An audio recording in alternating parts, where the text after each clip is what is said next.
2 years ago, Nvidia, confident in its technological age, openly treated China's antitrust laws as if they were scrap paper. This week, China slapped a $1 billion fine on Jason Huang. Because, by the end of November, Beijing had finally assembled all the conditions needed for revenge. In this episode, we will show you how. I'm Sherfield, and welcome to today's topics.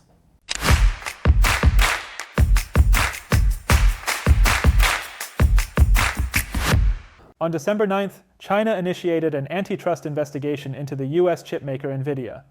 The company may face fines totaling $1.03 billion, which represents 10% of Nvidia's sales in China for the 2024 fiscal year. Global Times reported that the investigation primarily concerns an acquisition. In 2019, Nvidia announced its $6.9 billion acquisition of Mellanox Technologies, the largest acquisition deal of that year. The concern was that Nvidia's purchase of Mellanox would enable it to complete a near monopoly in the AI industry, a market the US International Trade Administration estimated that will to add $15 trillion to global economy by 2030, which also drew scrutiny from antitrust authorities in the European Union and the United States. However, it seems China is the only country to stop Nvidia's monopoly.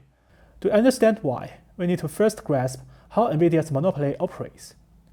To train competitive AI, three core components are essential: hardware, software, and communication technology. Nvidia has already established a global monopoly over the first two. In terms of hardware, Nvidia's H100 is currently the best-selling AI training chip worldwide. According to Nasdaq, Nvidia sold an estimated $38 billion worth of H100 GPUs in 2023 as companies raced to acquire the chips for training large language models. This surge in demand propelled Nvidia to the forefront of the AI chip market, securing a market share of over 90%. Mizuho Securities estimates that Nvidia controls between 70% and 95% of the AI chip market, specifically for training and deploying models like OpenAI's GPT. The H100, when purchased directly from Nvidia, is priced at approximately $25,000. Nvidia's pricing power is reflected in a remarkable 78% gross margin. This vividly demonstrates how much Nvidia exploits technology companies after gaining a monopoly position. In terms of software, Nvidia's most formidable competitive advantage is CUDA, the Compute Unified Device Architecture. The competition for AI models initially stemmed from the rivalry between Google and Meta.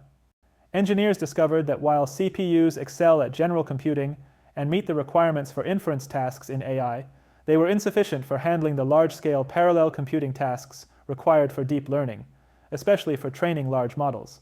GPUs, with their powerful parallel processing capabilities, were better suited for this purpose.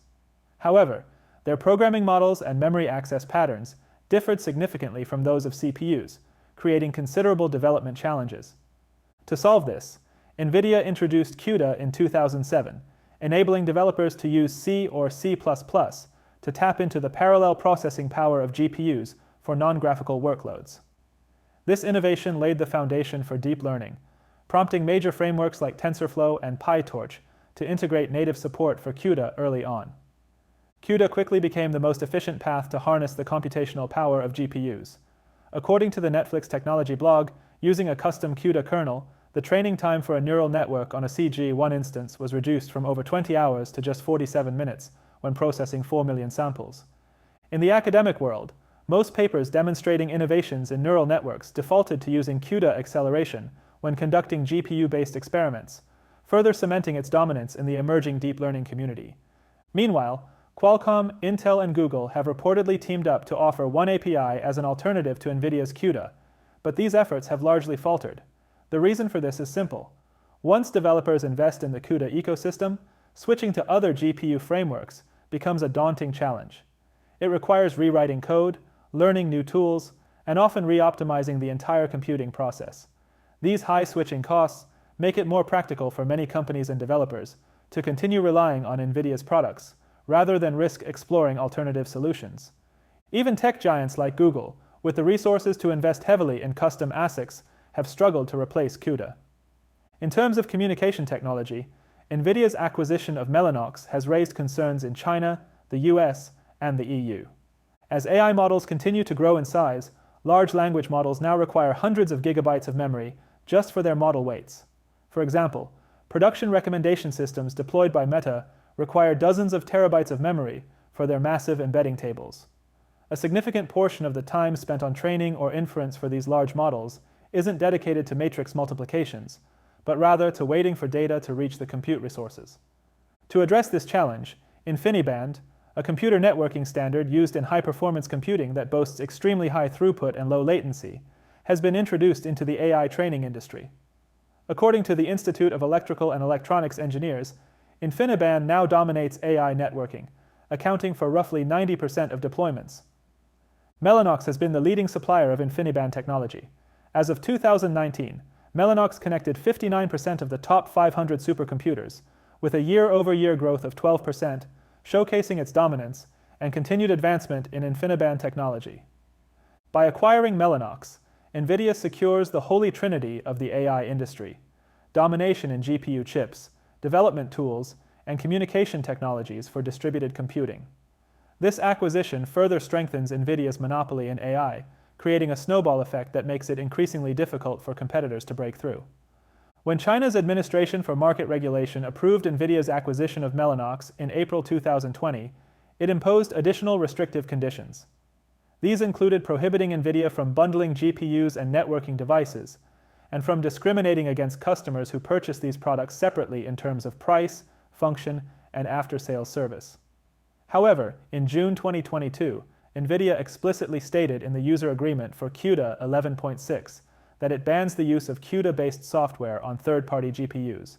This effectively forces developers using AMD and Intel chips to switch to Nvidia's GPUs, prompting China to launch an investigation into Nvidia last week for potential violations of antitrust law. By now, many of you may understand why China is investigating Nvidia. However, the question remains, why is China only starting this review now, 2 years after Nvidia broke the antitrust law? This delay can be attributed to three key factors. Firstly, China's chipmakers have finally developed the technology to challenge Nvidia. The Nvidia H100 GPU is manufactured using TSMC's N4 process, which is categorized as a 5-nanometer process by the IEEE International Roadmap for Devices and Systems. While ASML is only allowed to sell DUV machines to China, primarily used for producing 7-nanometer chips. According to Bloomberg, Carrier, a Chinese chip-making equipment developer collaborating with Huawei, secured a patent in late 2023 involving self-aligned quadruple patterning. This breakthrough allows for certain technical achievements akin to those seen in 5-nanometer chip production. Business Korea argued in May that chips made using such techniques would cost 4 times as much as those produced with EUV lithography. Huawei's actions appear to bust this claim. On November 26th, Huawei launched its Mate 70 Pro, with the 1TB version priced at 7,999 Chinese yuan, the same price as the Mate 60 Pro with similar specifications released the previous year. On December 9th, Huawei's executive director, Yu Chengdong, publicly announced that the chips in the Mate 70 series are 100% made in China. TechNode reported that the Huawei Mate 70 Pro's CPU, the Kirin 9020, outperforms Qualcomm's Snapdragon 8 Plus Gen 1, which was released in 2022 and manufactured using TSMC's N4 process. According to insiders, while the Kirin 9020 chip may still uses a 7-nanometer transistor process, its advanced packaging technology has greatly enhanced computing efficiency.